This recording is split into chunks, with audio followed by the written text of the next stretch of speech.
sizlerle yeni açtığım dünyayı şey yapıyoruz.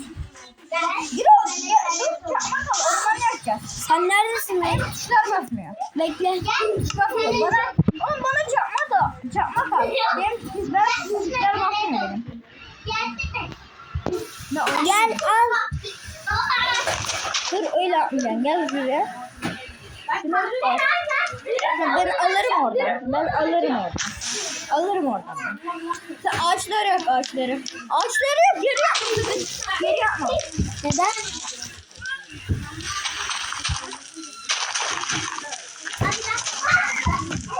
Ağaçları yak. Ağaçlar çok güzel yanıyor. Ya oğlum. Ne oldu? Güzel yere geldim. Benim tuşlar basmıyor. Arkadaşlar reklam